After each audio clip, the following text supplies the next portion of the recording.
بہت سے لوگ روزانہ نماز فجر تو پڑھتے ہیں لیکن غلط طریقے سے، اور یہی وہ غلطی ہے جو ان کے گھروں میں غربت، تنگی، رزق اور بے سکونی کا باعث بن رہی ہے۔ حضور صلی اللہ علیہ وسلم نے فرمایا، جو شخص نماز فجر غلط طریقے سے ادا کرتا ہے، اللہ اس کے گھر میں 3 بڑی آفتیں نازل فرماتا ہے۔ پہلی آفت ان کے گھر میں غربت ڈیرا ڈال لیتی ہے۔ یہ معمولی بات نہیں بلکہ روحانی تباہی کا آغاز ہے۔ آئیں جانتے ہیں کہ نماز فجر کو کیسے درست کیا جائے تاکہ رحمتوں کے دروازے کھلے، نہ کہ مصیبتوں کے۔ مکمل نماز کا طریقہ جاننے کے لیے ویڈیو کو آخر تک ضرور دیکھیے۔ بسم اللہ الرحمن الرحیم۔ السلام علیکم ورحمۃ اللہ وبرکاتہ۔ پیارے دوستو، بہت سے لوگ نماز فجر غلط پڑھتے ہیں۔ جی ہاں، ایک تحقیق کے مطابق 99% لوگ نماز فجر کی نماز میں ایسی غلطیاں کرتے ہیں جن کا انہیں اندازہ تک نہیں ہوتا۔ نبی کریم صلی اللہ علیہ وسلم نے فرمایا، جو شخص فجر کی نماز صحیح طریقے سے ادا کرے اس کے تمام پچھلے گناہ معاف کر دیے جاتے ہیں، لیکن جو فجر کی نماز کو ضائع کرتا ہے یا غلط طریقے سے پڑھتا ہے، اس کے رزق میں تنگی آ جاتی ہے۔ غربت، پریشانی اور محتاجی اس کا پیچھا نہیں چھوڑتی۔ کتنے ہی گھروں میں بے برکتی بس فجر کو کوتاہی کی وجہ سے ہے۔ کیا آپ واقعی ہی فجر صحیح طریقے سے پڑھ رہے ہیں؟ آج کی ویڈیو میں ہم سیکھیں گے کہ فجر کی نماز کا وہ مسنون طریقہ جس سے نہ صرف گناہ معاف ہوتے ہیں بلکہ رزق کے دروازے بھی کھلتے ہیں۔ ایک مرتبہ نبی کریم صلی اللہ علیہ وسلم نے فجر کی نماز کے بعد صحابہ کرام رضی اللہ تعالی عنہ سے فرمایا کہ آج رات ایک عجیب بات ہوئی، کیا تم میں سے کسی نے خواب میں دیکھا؟ صحابہ نے عرض کیا، نہیں یا رسول اللہ صلی اللہ علیہ وسلم۔ تو آپ صلی اللہ علیہ وسلم نے فرمایا کہ میں نے خواب میں 2 فرشتوں کو دیکھا جو میرے پاس آئے اور انہوں نے کہا، آؤ ہم تمہیں ایک منظر دکھاتے ہیں۔ پھر وہ مجھے لے کر چلے اور میں نے ایسے منظر دیکھے جو دل کو دہلا دینے والے تھے، لیکن ان سب کے درمیان ایک منظر ایسا تھا جو میرے دل میں اتر گیا۔ آپ صلی اللہ علیہ وسلم نے فرمایا کہ میں نے ایک شخص کو دیکھا جو اپنے سر پر پتھر مار رہا تھا، اور جب وہ پتھر لگتا تو اس کا سر پھٹ جاتا اور پھر دوبارہ جڑ جاتا اور پھر وہ شخص دوبارہ اس پتھر سے مارتا۔ اس اذیت ناک منظر کو دیکھ کر میں نے پوچھا کہ یہ کون ہے اور اسے یہ عذاب کیوں دیا جا رہا ہے؟ تو فرشتوں نے جواب دیا، یہ وہ شخص ہے جو قرآن پڑھا کرتا تھا لیکن اس پر عمل نہیں کرتا اور نماز فجر کو چھوڑ دیا کرتا تھا۔ یہ وہ شخص ہے جو فجر کے وقت اٹھتا نہیں تھا اور سوتا رہتا تھا، اسے رب کی پکار سنائی نہیں دیتی تھی۔ یہ وہ بد نصیب ہے جو دنیا کی نیند کو آخرت کی نجات پر ترجیح دیتا تھا۔ اور ایک اور موقع پر رسول اللہ صلی اللہ علیہ وسلم نے فرمایا کہ جو شخص فجر اور عشاء کی نماز با جماعت پڑھتا ہے وہ گویا ساری رات اللہ کی عبادت میں مشغول رہا، اسے اس کا پورا اجر ثواب ملتا رہا۔ یار یہ کتنی بڑی بات ہے، کتنی بڑی خوشخبری ہے کہ صرف 2 نمازیں با جماعت پڑھنے سے ایسا اجر جیسے پوری رات جا کر عبادت کی ہو۔ اور پھر وہ صحابی حضرت بلال رضی اللہ تعالی عنہ جن کی آذان سے مدینہ جاگتا تھا، جب وہ آذان دیتے تو صحابہ کی آنکھیں کھل جاتی اور وہ مسجد کی طرف دوڑ پڑتے۔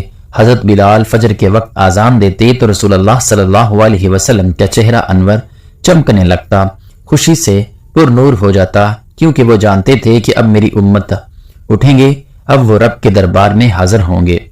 وہ آذان ایسی ہوتی تھی جو دلوں کو جگا دیتی تھی، روحوں کو بیزار کر دیتی تھی۔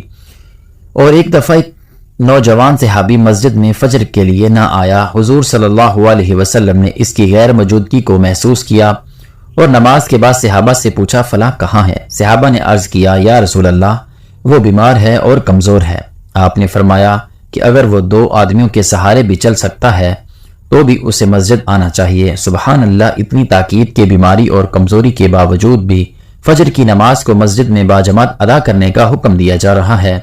نماز فجر دین اسلام کا وہ روشن آغاز ہے جو بندے کے دن کو نور سے بھر دیتا ہے۔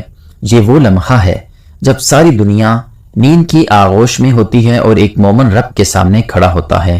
یہ وہ لمحہ ہے جب آسمان کے دروازے کھول دیے جاتے ہیں، رحمتوں کا نزول ہوتا ہے اور اللہ خود اپنے بندوں پر نظر رحمت فرماتا ہے۔ رسول اللہ صلی اللہ علیہ وسلم نے فرمایا کہ تمہارے پاس رات اور دن کے فرشتے آتے ہیں اور وہ فجر اور عصر کی نمازوں پر جمع ہوتے ہیں، پھر وہ فرشتے جنہوں نے رات تمہارے ساتھ گزاری تھی اوپر چلے جاتے ہیں۔ اللہ تعالیٰ ان سے پوچھتا ہے، حالانکہ وہ خود سب کچھ جانتا ہے، کہ تم نے میرے بندے کو کس حال میں چھوڑا؟ وہ کہتے ہیں کہ ہم انہیں نماز پڑھتے ہوئے چھوڑ کر آئے اور نماز پڑھتے ہوئے پایا۔ وہ لوگوں جو فجر کے وقت نیند میں ڈوبے رہتے ہیں، تمہاری نیند تمہیں کیا دے سکتی ہے؟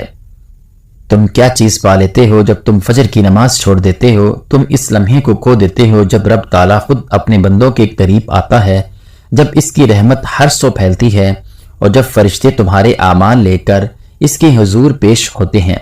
فجر کی نماز کا صحیح طریقہ سیکھنا ہر مسلمان پر فرض ہے، کیونکہ یہی وہ نماز ہے جس سے دن کی ابتدا ہوتی ہے، یہی وہ نماز ہے جس سے بندہ اپنے رب کے سامنے حاضر ہو کر گویا یہ کہتا ہے کہ یا اللہ، میں نے ساری رات سو کر گزار دی، لیکن اب میں حاضر ہوں تاکہ تیرا حکم بچا لاؤں۔ نماز فجر کی 2 رکعتیں سنتیں ایسی ہیں جن کے بارے میں رسول اللہ صلی اللہ علیہ وسلم نے فرمایا کہ ان 2 رکعتوں کی فضیلت دنیا اور دنیا میں جو کچھ ہے ان سب سے بہتر ہے۔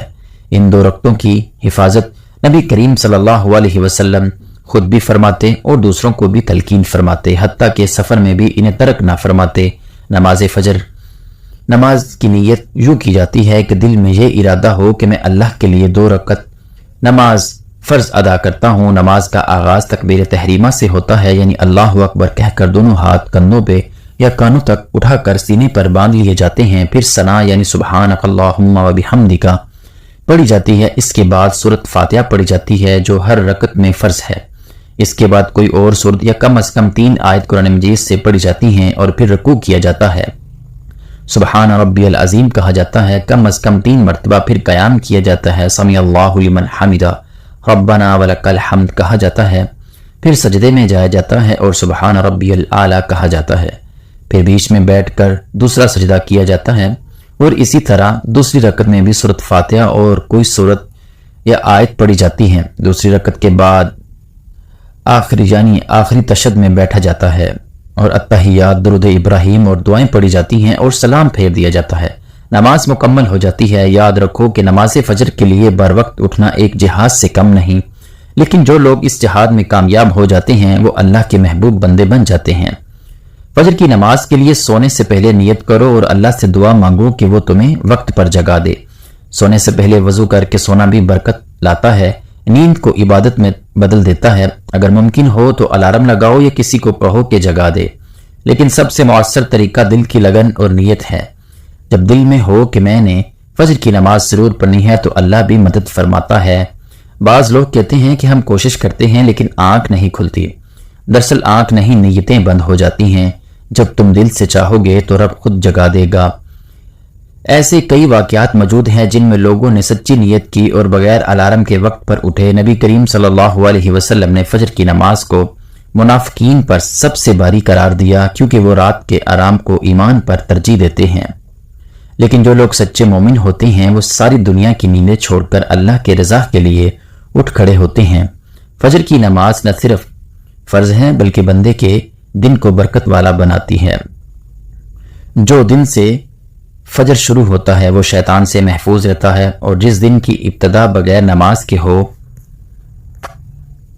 وہ نحوست اور بے برکت والا ہوتا ہے۔ نماز فجر کے بعد اذکار اور تلاوت قرآن مجید کو بڑی فضیلت ہے۔ رسول اللہ صلی اللہ علیہ وسلم خود فجر کے بعد اشراق تک مسجد میں بیٹھے رہتے تھے اور اللہ کا ذکر کرتے تھے۔ یہ وقت دعا کی قبولیت کا وقت ہوتا تھا۔ فجر کے بعد تھوڑی دیر بیٹھ کر استغفار کرو، تسبیحات پڑھو، قرآن مجید پڑھو یا اللہ سے مانگو، تمہیں جو چاہیے۔ وہ وقت سب سے بہتر ہے مانگنے کے لیے، کیونکہ اس وقت دل نرم ہوتا ہے، روح تازہ ہوتی ہے، فضا پاکیزہ ہوتی ہے اور اللہ قریب ہوتا ہے۔ نماز فجر کے لیے وضو کا خیال رکھو، پاکی کے بغیر کوئی عبادت مقبول نہیں ہوتی۔ سحری کے وقت اٹھ کر وضو کرو، اگر وقت ہو تو تہجد پڑھو، یہ تمہیں فجر کے لیے مزید قوت دے گا۔